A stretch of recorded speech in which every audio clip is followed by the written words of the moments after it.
All right. Welcome. Hour number 3 for me on the day. This is Mastiff Media Magazine. I think this is what we got for now. Yeah.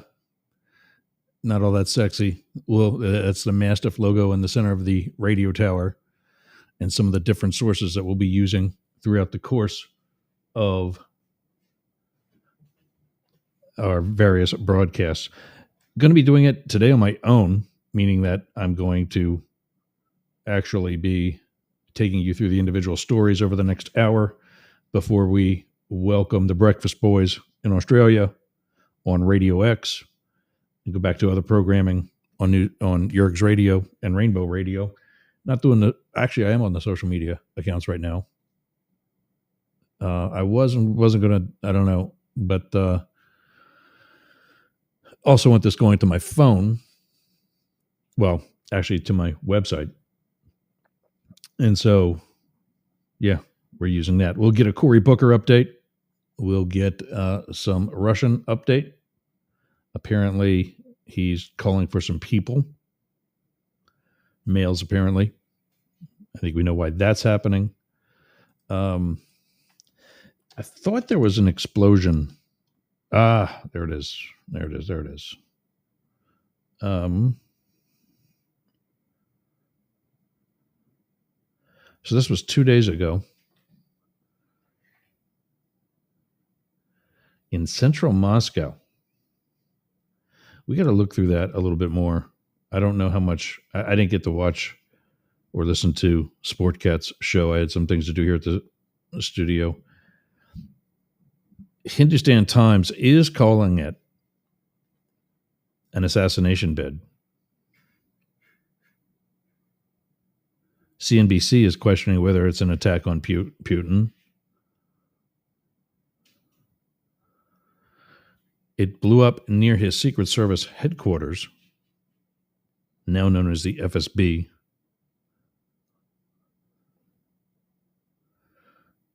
The Deccan Herald is also calling it an assassination attempt, or questioning if that's what it was.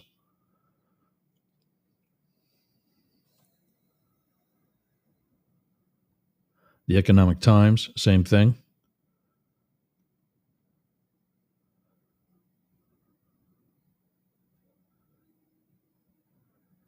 No word on just that it cost $356,000.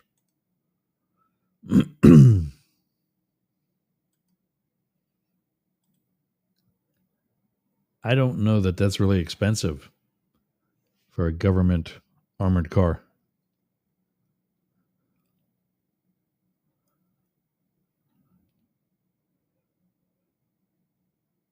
But so there's that. We'll talk about that. Where are we at here? Trump. Should the House allow pregnant lawmakers or those who just gave birth the right? All right, that's not what we were going for. Trump agenda is upended after a GOP rebellion shuts down the House floor. That's only as of a few hours ago. Trump's Liberation Day tariffs will go into effect immediately, according to the White House. That also from just earlier this afternoon. Something locally here to the Gulf of Mexico. Gulf Coast shrimpers say, bring on Trump's tariffs. This industry is dying. Amid a flood of cheap imports, shrimpers are pleading with the Trump administration for tariffs that would raise the price of foreign shrimp. I just can't believe it's not going to raise the price of these as well, because they're going to take advantage of that. We'll read into that a little bit later. Trump says he wants a third term. What do my neighbors think? And when you look at that, signature, and he critiqued Biden for using the auto pen. Oh, I still got that up. Sorry. Hey, everybody. And he critiqued Biden for using the auto pen. Let me show you what I'm looking at here. This is kind of silly looking.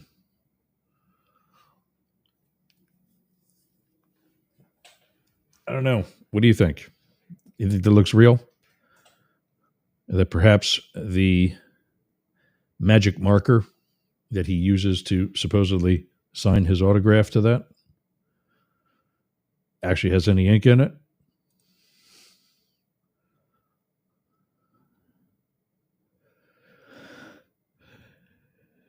Sorry.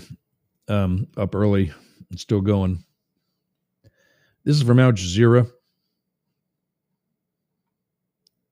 Chinese foreign minister, that's like, for those in the U.S., that's like the Secretary of State. Chinese foreign minister Wang is in Russia with Putin for assorted talks.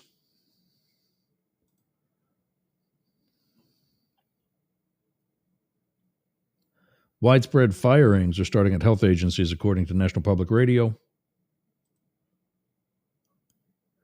In the Putin limousine explosion, again, that was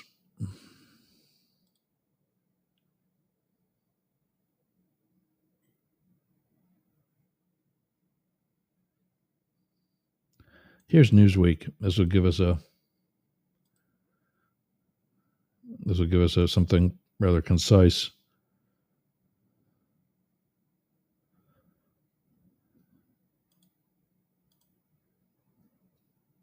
Пескова, у вас разговор должен до 18 часов состояться. И учитывая, что, судя по заявлениям Сергея Пескова, у вас разговор должен до 18 часов состояться с Дональдом Трампом. Don't listen to him, Peskov. Не знаю, насколько он... Работа такая. Ну, не знаю, сейчас надо посмотреть, что на эту фразу скажет Трамп. Может быть, он любит интервью давать, может, Я уже Трампа не упоминал. Не-не-не, он узнает, что у нас дискуссия идет. Yeah, they were making a joke about one of his staffers. Witkoff knows nothing. In fact, he's more of a propaganda vehicle for Putin than anything else, conveying, for example, Putin's line that... Here is a guy that needs to still be in service. Doesn't matter where you are in the political spectrum. This is a guy who he knows everybody. You can't get rid of him yet. And that's John Bolton. The Ukrainians inside Kursk province were completely surrounded, which turns out not to have been true. But that's what Putin told Witkoff. Witkoff told that to Trump, and Trump then said it publicly.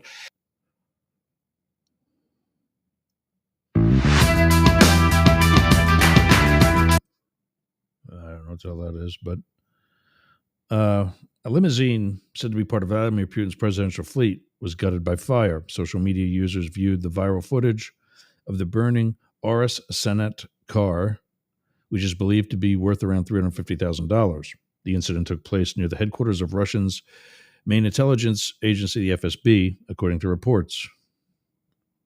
Newsweek has contacted the Kremlin for comment. Why it matters? Over 1.7 million views on one social media account. Footage of the burning car has gone viral and prompted much speculation. The cause of the fire is not known, and it is not clear whether the vehicle had been personally used by Putin. By the Russian leader was reportedly displayed paranoia about assassination plots. You wonder why.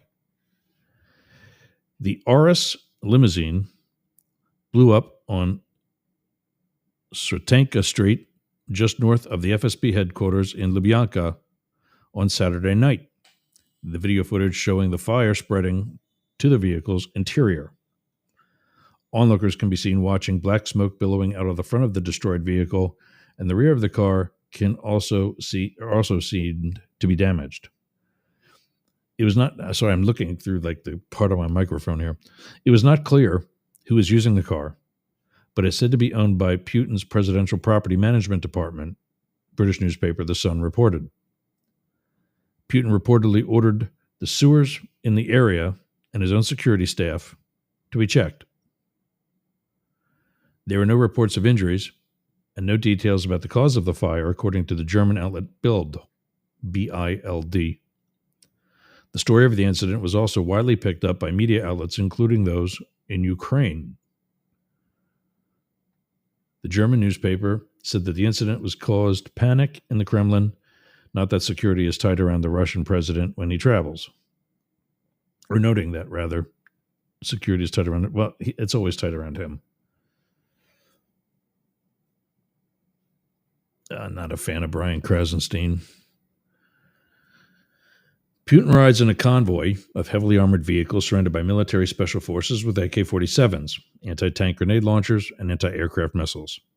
In December, a bomb hidden in an e-scooter killed Putin's head of Russia's chemical and biological forces, Lieutenant General Igor Kirillov.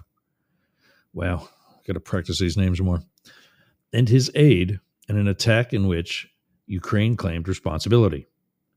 The independent Russian language outlet Meduza said that Putin had called the incident a major security lapse.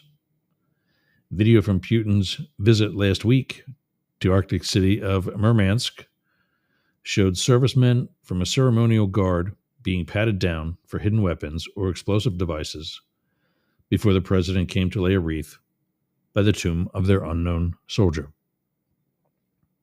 The Sun newspaper wrote, an Urus limousine from Putin's official car fleet blew up in a huge blast on a street just north of Moscow's FSB Secret Service headquarters in Lubyanka. Ukrainian Twitter user Divana posted, not just Russia is burning, even Putin's limo went boom. So hey, Vladimir, if even your car goes up in flames next to FSB HQ, maybe the system's cracking from within. What happens next? Official comment about the car blast is unlikely, but security around Putin will continue to dominate headlines. Russia's special services have ramped up the already strict security measures surrounding the Russian leader to an unprecedented degree, unnamed Russian and Kremlin officials told Moscow Times in June of 2024.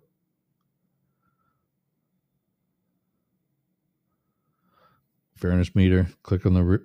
Well, I mean, it's kind of tough to check that. But there's nothing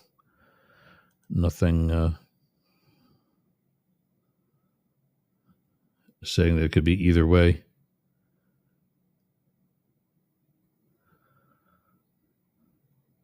The Josh Hammer Show.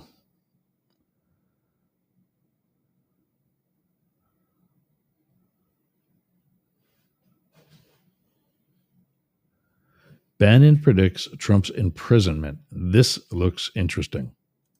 And as far as I'm concerned, Elon Musk is the traitor for besmirching the name of an honorable man like Mark Kelly like this publicly, let alone the obvious capitulation to his boss's boss, Vladimir Putin, the KGB thug assassin who needs a little polonium in his borscht for a change. Obviously, there are some Republicans who think supporting Ukraine is the right thing still, but there is a battle back and forth about how do you think it comes to an end?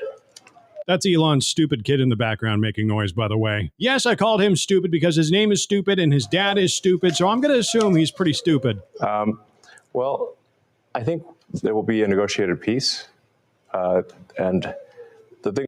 Why is Elon Musk talking about diplomatic issues, foreign affairs?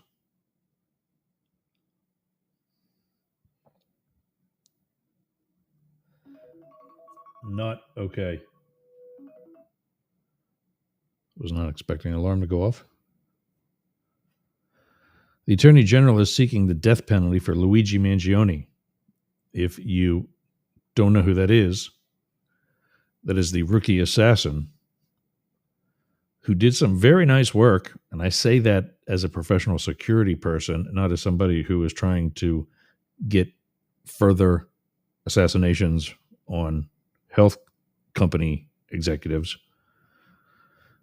but made some clear, could be terminal errors, fatal errors.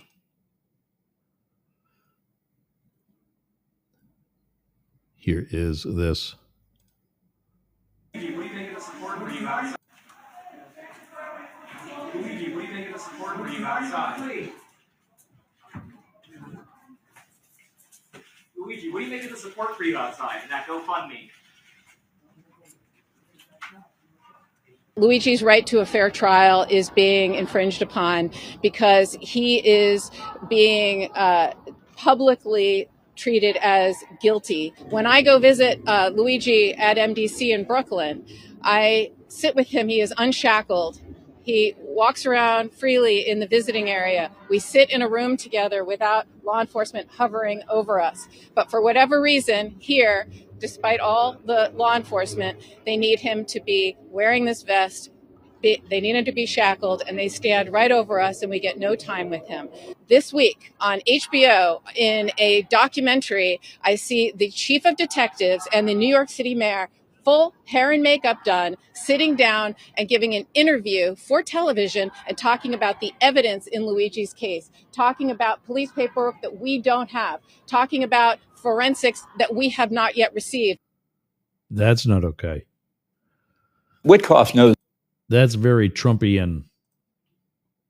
That is exactly what he's doing with weaponizing the Department of Justice.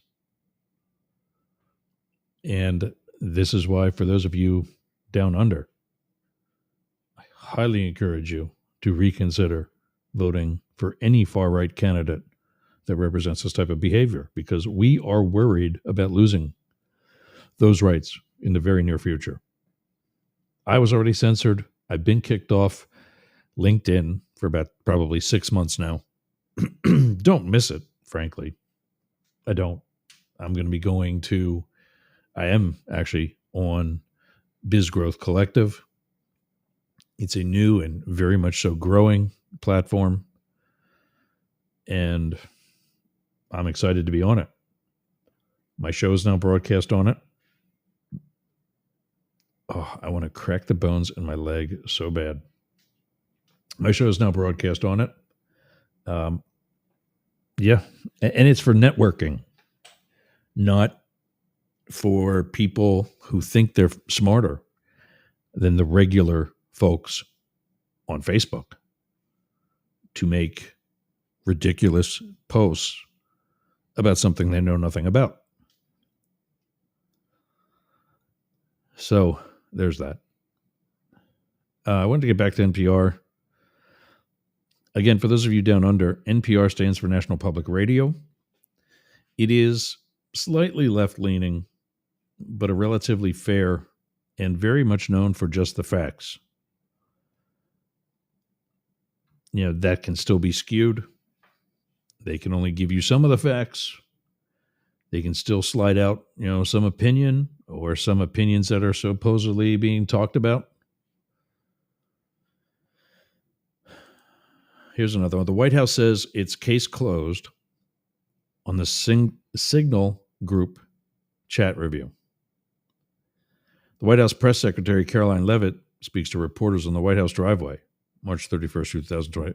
Why are we talking in the driveway? The White House concluded its review of how Atlantic editor Jeffrey Goldberg was inadvertently included on a Signal message group chat of high-ranking officials discussing impending strikes in Yemen. The Atlantic story, published 1 week ago, stunned Washington because of the sensitive nature of the information disclosed on the app. The White House has said none of the information was classified, which I can tell you based on my own experience, that is not even close to true. Classified is not a level of secrecy. It is that they're a secrecy. If something is classified, it's been labeled dangerous to release to the public. The degree to which it is classified is based on the amount of damage that would happen should it be released, such as in a text message on an unsecure platform. I know you're being told that Signal is secure. We'll talk about that in a second. The 3 levels of classification are confidential, secret, and top secret. different elements that I won't discuss go into those three levels. And that's what determines the level of classification.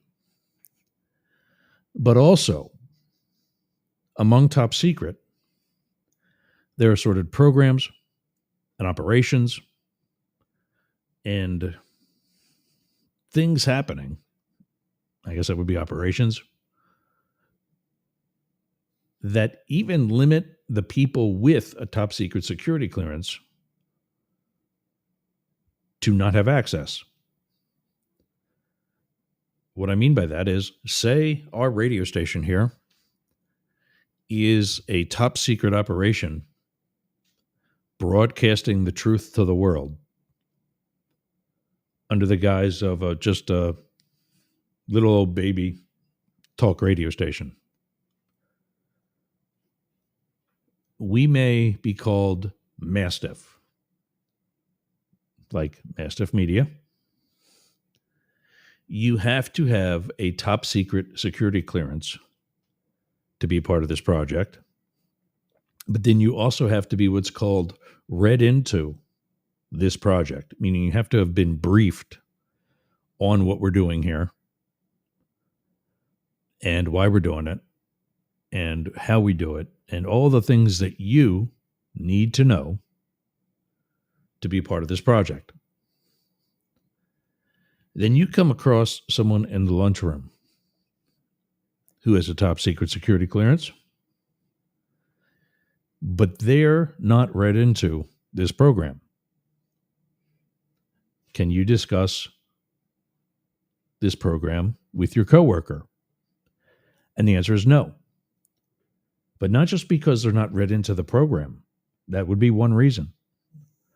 But also because the lunchroom is not a place where you discuss such info. Neither is Signal. There are very particular and specific platforms used by the government to communicate classified information.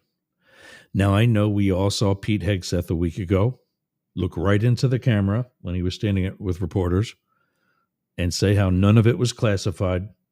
There were no war plans, blah, blah, blah. Well, we now know that's not true.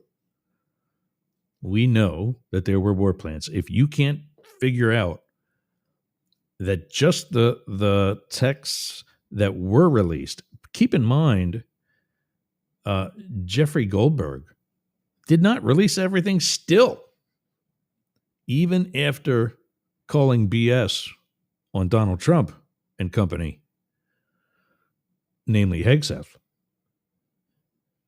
and proving as much. He still had the strength and professionalism to realize what he had. I say that because, oh, my puppy's dreaming.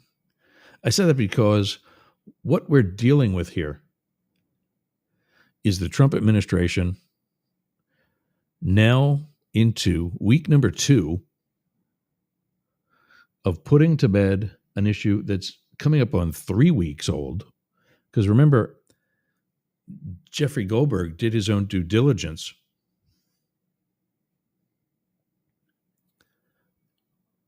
and took the steps to prove that it was actually a real text, a real series of texts, a real conversation, and that it wasn't simply like disinformation by an intelligence service. Things like that will be done by intelligence services to test the security. You know, like, what's this person going to do with it? Are they going to print it? Like he obviously eventually did, but only after, rather, he knew it was actually valid information, and it was his reputation on the line that was put in jeopardy by lies. Or it could be misinformation. They put that out knowing it's going to get out, but it's knowing it's also not true. Well, this was actually accurate information that was shared amongst policymakers, Secretary of Defense, Director of National Intelligence, the Director of Central Intelligence, National Security Advisor, State Department, and others. So, was it classified? I think this administration has long since proven they're not trustworthy. They're in power, yeah, but we need to not believe, especially just immediately, anything they say. You don't take their word for this just for good measure. You hold their feet to the fire. You put that young lady in the photo on the spot and make her answer questions. That's her job. And you ask the tough questions. Now, I think we're to a point that we're beating a dead horse, perhaps. Unfortunately, that is what it is. But that's why in a year and a half, hopefully, when we have our next election, the midterm, it goes sweepingly for the Democrats. Then maybe enough, if it's not a 2/3 majority for the supermajority that is the veto override, there will be enough Republicans with the strength to join in. Been a long day. Apologies.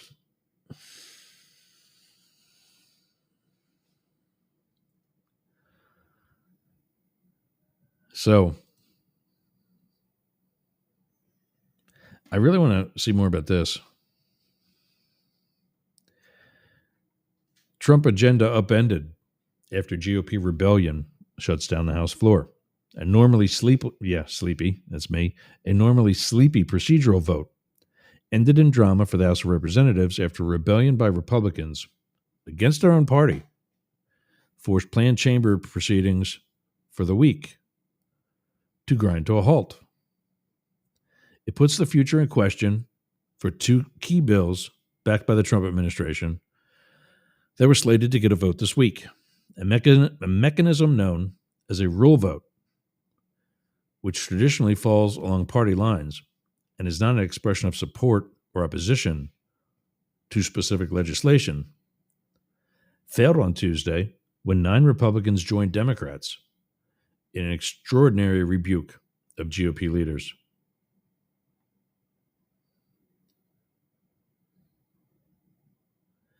It comes amid a weeks-long battle over the ability to vote remotely for new parents in Congress. It's an embarrassing setback for House Republican leadership, who put on a full-court press for bills that would have limited district justices' ability to levy nationwide injunctions and would have mandated proof of citizenship to register to vote, respectively. Representative Anna Paulina Luna, Republican from Florida, has been leading a bipartisan push for legislation that would allow new parents in the House to vote remotely for 12 weeks surrounding their child's birth. She attempted to force the bill onto the floor via a mechanism called a discharge petition, which would effectively end-run leaders to hold a House-wide vote on legislation, provided the petition gets support from a single majority of the House. Lawmakers rarely, if ever, lead discharge positions against their own party. But Luna's was poised for success with support from Democrats and some fellow Republicans. House GOP leaders attempted to block it, however, by inserting language in an unrelated rules package on Monday night that would have effectively prevented Luna's bill from getting a vote. That sparked a backlash among Republicans who either supported Luna's efforts or opposed leaders' attempts to change previously agreed upon House rules, and in most cases, a combination of both. Meanwhile, a source familiar with the House Rules Committee told Fox News Digital that some Republicans on that panel were frustrated at being kept in the dark by House leaders until the final moments before their committee vote on Tuesday morning. All Republicans on the committee voted for the rule, however. Reps Tim Burchett, Republican from Tennessee, Jeff Van Drew, Republican from New Jersey, Steve Stoibe, Republican from Florida, Ryan McKenzie, Republican from Pennsylvania, Nick Lalata, Republican from New York, Mike Lawler, Republican from New York, were among those who voted to kill the rule. Democrats broke out into applause after the legislation failed. It's not immediately clear how House GOP leaders will do next. They could call an emergency session of the House Rules Committee to consider modified language that does not target discharge petitions. One House Republican, however, suggested lawmakers could be sent home for the week. Lots of torn up feelings. Might be better to press pause for a couple of days, said GOP lawmaker said. That's that story.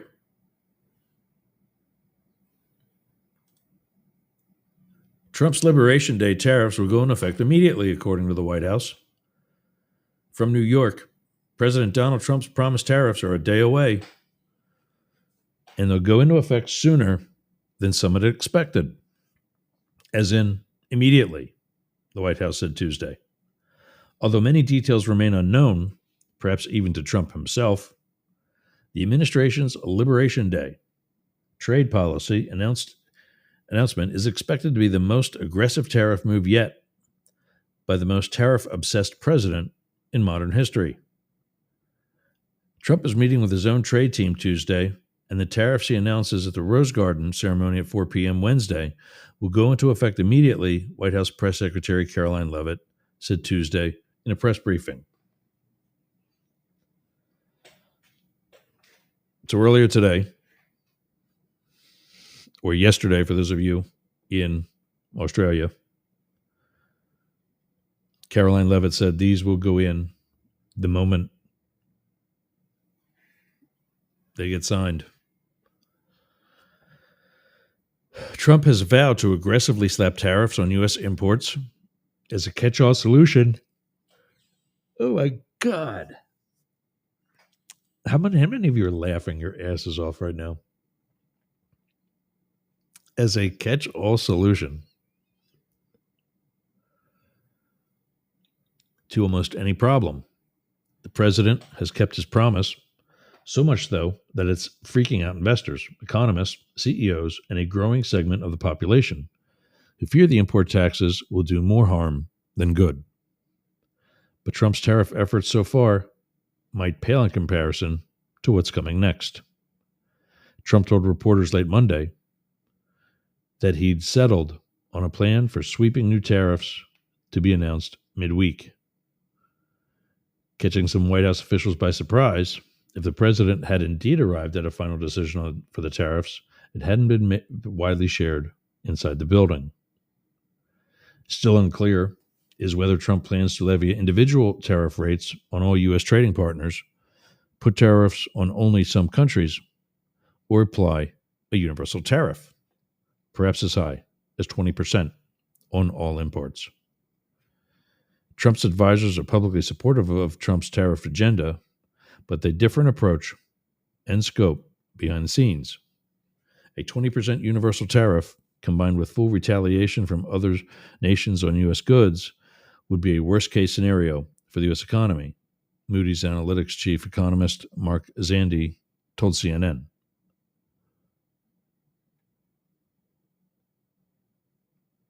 And then there's still 3-4 more sections. Link to that will be in the show notes. I got to take a break. When we come back, we're going to check some of the weather stuff that's happening here in the United States and see if there's anything similar in Europe or Australia. You're listening to or watching the second day of Mastiff Media Magazine. We'll be back right after this. What are you doing later? I'll tell you what I'm doing. I'm going to the gym, but not just any gym. Momentum Fitness and Wellness. Walk right up to the door. There's a QR code on the door. You can sign up right there. You've got no excuse. But not only that, their equipment is amazing. It's kept up well. It's expanded. There's stretching area. There's CrossFit. There's hardcore training. A dedicated area for stretching, dunk tanks, sauna, everything you need to get that Hernando beach body or keep your Clearwater beach body. You can train with your shirt off, you can scream, you can yell, and you won't be intimidated either. Go to Momentum Fitness and Wellness on US 19 in Bayonet Point, Jasmine Estates. Build the momentum at Momentum Fitness.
All right, we're back.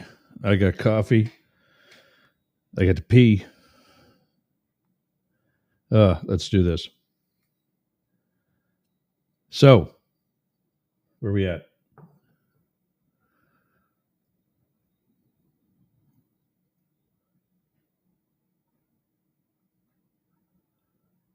Yeah, we haven't seen a trade. Isn't this ironic? We haven't seen a trade war like this since McKinley. Who is he constantly referring to? Who did he just rename or try to? The locals, of course, don't pay much attention to him, if any. But there's a mountain in Alaska that has always been known by locals in the world as Denali. So much so, it has become a national park, Denali National Park. But someone came along and named the highest point after a president who never been to the state. After a president who raised taxes on imports about 50% in the 1890s. Right there it is.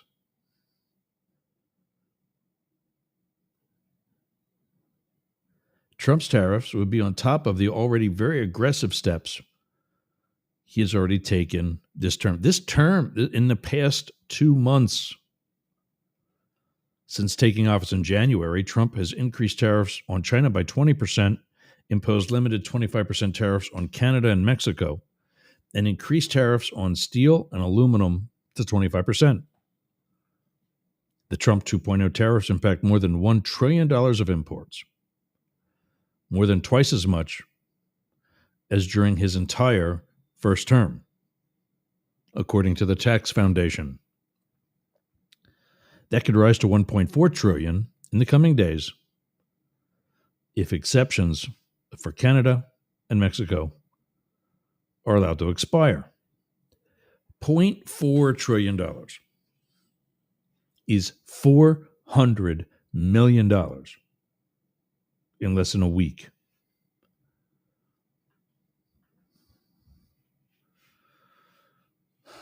I'm sorry, $400 billion, in less than a week. I just realized we're talking about trillion, not billion. Trump has, so far at least, been undeterred for the growing concern across Main Street and Wall Street about his tariff strategy.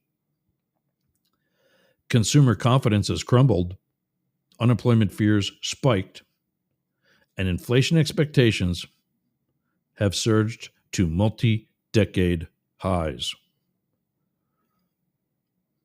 It's natural for people to expect higher prices because we haven't seen a trade war like this since McKinley, said Art Hogan, chief market strategist at B. Riley Wealth Management. Like, how much more? I don't get it. Where does he still think this is a good idea? And if there is any targeted end result, oh yeah, coffee. This is hour number 3 that I'm closing up in the next 15 minutes. And plus all the research that goes into it. I mean, this particular show isn't looking very well researched. I know. I'm actually going to be, I got tied up today during Sportcat show, so I didn't get a chance to get some of the pre-recorded stuff put together that I would have put together. I also want to reach out to Matt Deemer and say we need to get back to trading. He was giving us the pre-recorded into Dropbox or Google Drive, I think. I don't remember which one. But pre-recorded episodes every day of the Daily Crypto News. When I stopped keeping this updated, I stopped asking him to do that because I'm not going to waste his time. But now that I definitely want to get back into adding that because it's a very good report that he does on crypto and some other investing.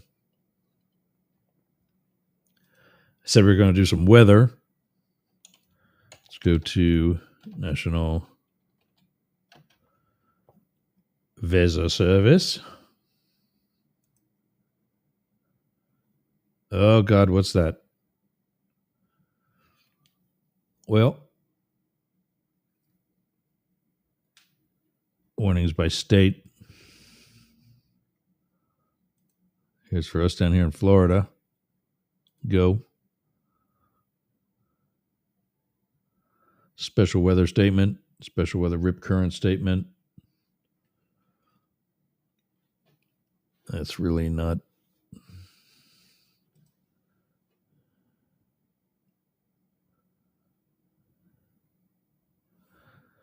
western Texas and southeastern New Mexico. Blowing dust returns today. Yeah.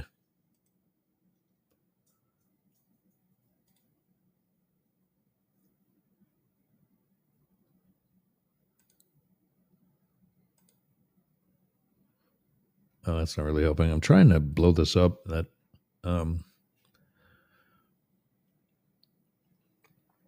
there were some serious storms coming. I want to be able to tell you about that.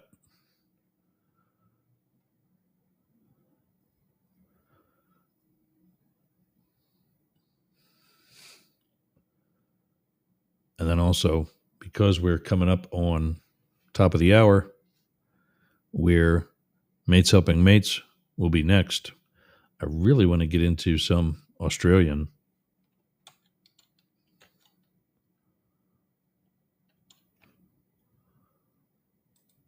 See what's happening down there.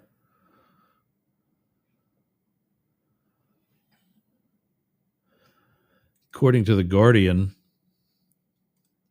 Albanese tells Trump that Australia is not negotiating on biosecurity, medicines, and news. Office of U.S. Trade Representative releases report on foreign trade barriers, including Australia's biosecurity regime for imported beef, pork, and poultry.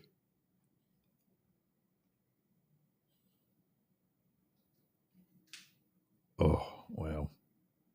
I think we're just correct. Anthony Albanese has said he will not bend to President Donald Trump after the U.S. trade body placed Australians' subsidized medicine system, meat and fruit industries, and refreshed media bargaining code in its crosshairs for potential tariffs. On Wednesday, U.S. time, Trump is expected to announce a series of historic tariffs aimed at revitalizing the superpower's domestic industry. Overnight, the Office of U.S. Trade Representative released its report on foreign trade barriers, listing Australia's biosecurity regime on importing beef. I think that's supposed to be regimen, but that's not how it's spelled. Anyway, on importing beef, pork, and poultry from U.S. producers as one of its major grievances. The trade body also took issue with Australia offering generic drugs at lower prices without notifying U.S. patent owners. Plans to strengthen laws forcing foreign social media companies to pay Australian media companies for news. And plans to lift local content quotas for streaming services. Plans to strengthen laws forcing foreign media, social media companies to pay Australian media companies for news, even I'm providing you the news, and plans to lift local content quotas for streaming services. I wonder what that's going to do. Because, we're just working together with Radio X. We're not really doing anything financially. We're collaborating, as we creators call it. I got to also start listening to Radio X because I want to be able to do a proper intro. Make sure they still got me now. Yep. There's not much of a delay, too. That's awesome. But like I said, coming up next, Mates Helping Mates in their daily breakfast club. I don't know what else they call it.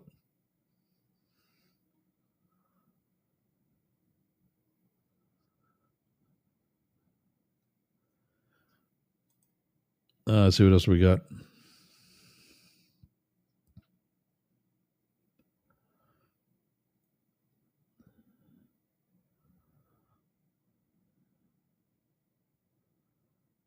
Ex-cop rises. Oh, boy. Ugh. That dude got hit with the ugly stick. Bloomberg is a subscription service? No, thanks.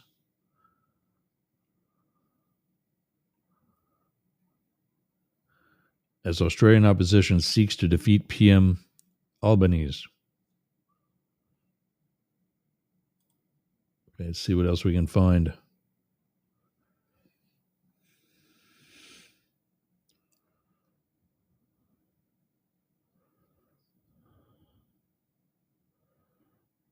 There's the Australian, ABC News, Australian Broadcasting Company. We have the American Broadcasting Company, also known as ABC.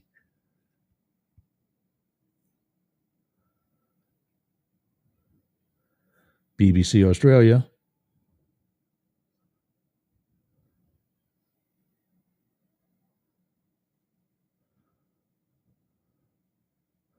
First Australian to orbit space, man admits to murdering his ex.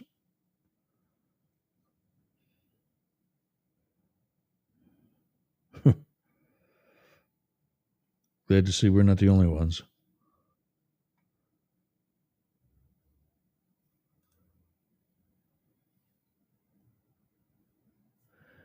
Newt Gingrich warns of constitutional crisis. You think?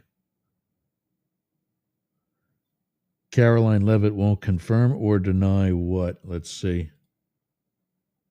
Go ahead. Caroline, Yeah. The pause on the Canadian and Mexican tariffs, the fentanyl tariffs, that's set to expire tomorrow. Is the president considering extending that pause? Look, I will let the president speak on the specifics of the tariffs tomorrow. But as for fentanyl, we have seen this has certainly caused a national security crisis here in the United States. Fentanyl continues to be the #1 killer of young people in this country, and the president is very much focused on that. Deanna. Thank you, Caroline. The president recently signed an executive order on making D.C. safe and beautiful. On the campaign trail, he talked about making New York great again. Does he have any plans on establishing a similar task force? Has he been pressuring Governor Hochul in any way in his conversations about New York and lowering crime?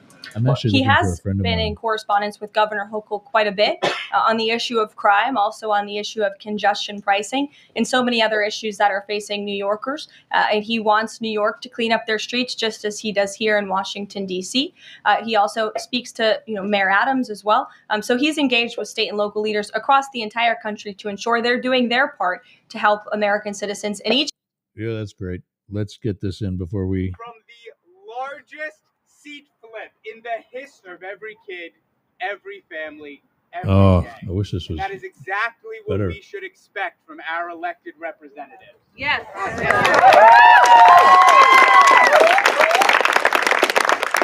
This was the largest seat flip in the history of every kid, every family, every day.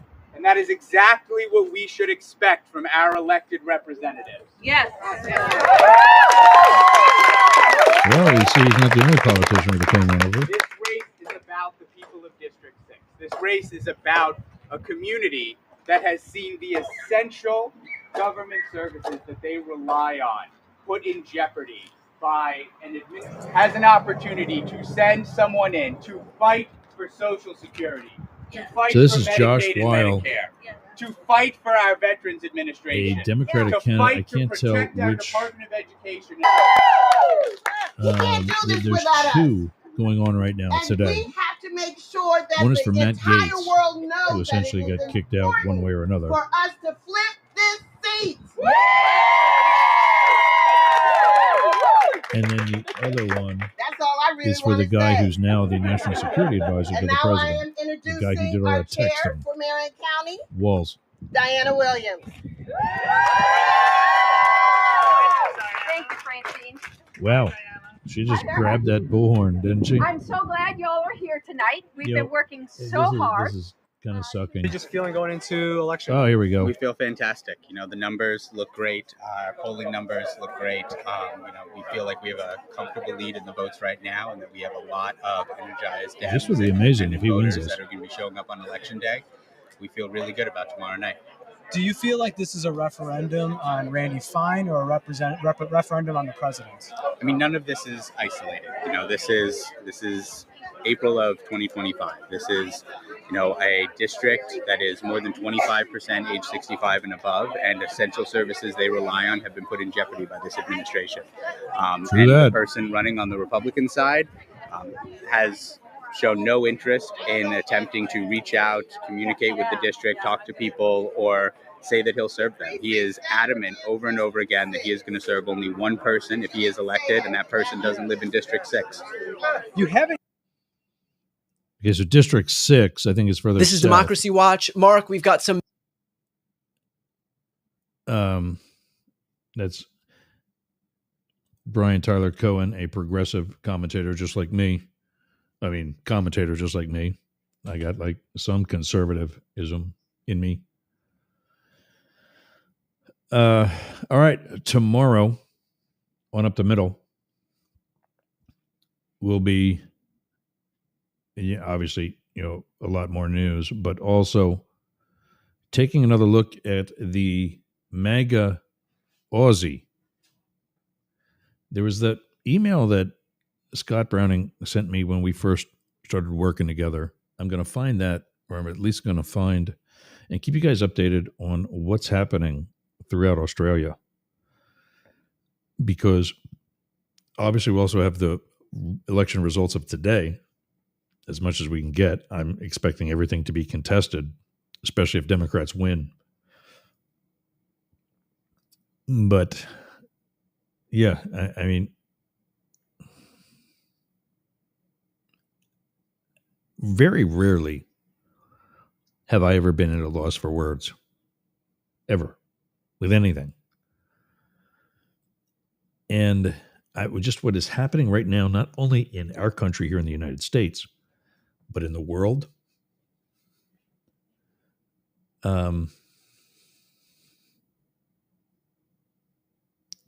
Yeah, that dude fell down the ugly tree and hit every ugly branch going downward. And what's Sportcat saying?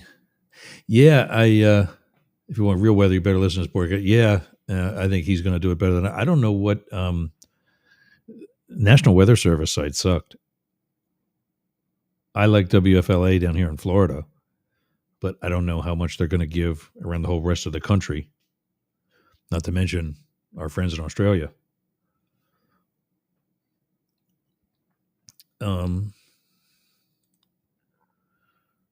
So what are we coming up on? It is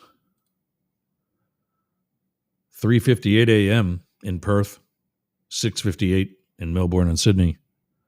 The guys are coming up soon.